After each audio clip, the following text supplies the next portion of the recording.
Hello and welcome back once again to After the Credits. So second movie I got around to seeing finally was Office Christmas Party. Yeah, I know it's after Christmas and this really should have been up before or during Christmas along with Bad Santa 2, but I didn't get around to seeing it until recently. So Office Christmas Party, it had potential, but there wasn't really a whole lot there. You know, it's kind of one of those party movies, like trying to be similar to like what Superbad was, where you're building up to the party and building up to the party. Then finally you have the party, and just the overall movie kind of envelops into this teen cult comedy type of thing.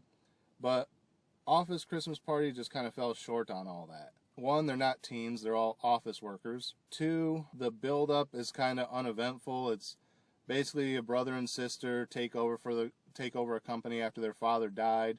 The son is the party guy, and you know, he's the one that the dad always liked and wanted to entrust everything to.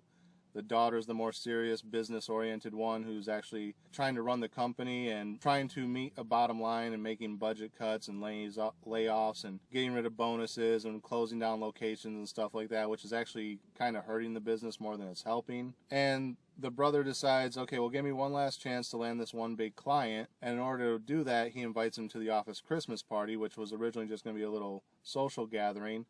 And now he decides that in order to impress this guy, they got to put on this huge club banger. And it doesn't take long to get to the party, and it doesn't take long. You know, at first the party's kind of mellow, everyone's just kind of there.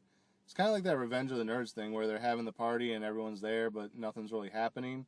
And then at some point, the party just kind of takes off and people start to have a few drinks and loosen up, and, you know, it just kind of goes from there. And then it's this huge party, and then there's like a side plot with a prostitute trying to steal money and stuff like that. And then the brother and sister reconcile, and it's just it's a mess. It's trying to be something, and it just doesn't really work as well as it wants to. I didn't really find too much of it to be funny. I don't remember laughing very much in it. Overall, it wasn't really a horrible movie. It wasn't really an eventful movie. I mean, stuff happened in it, but it's like, yeah, okay, this is stuff we've seen a bajillion times before, and don't really need to see it again in this type of environment. I appreciate what it was trying to be, but just really, you could have done a lot better with this. Not really a whole lot more to say about it than that. I basically told you the summary of the movie without spoiling too much more. What would I give it as far as a star rating? Honestly, I'd have to say I probably enjoyed this one a little bit better than Nocturnal Animals, just for the quote-unquote comedy aspect of it, even though there wasn't a whole lot of comedy to it. It was still easier to follow and had a more resolved ending than Nocturnal Animals. So on this one, I'd give this one a 2. I was going to say a 2.5, but it doesn't have enough backing it to deserve a 2.5, because if it did, it would end up being a 3, middle of the road. So yeah, this one's just going to be a 2 from me. Sorry for such a short review, but like I said in my previous video, it's starting to get hot in this car, and I do still need to get in the store, get some bread, and get back home. So yeah, that's it for this episode. Again, as always, thank you guys for watching. Remember to like, comment, subscribe, share the video. Links are down there in the description.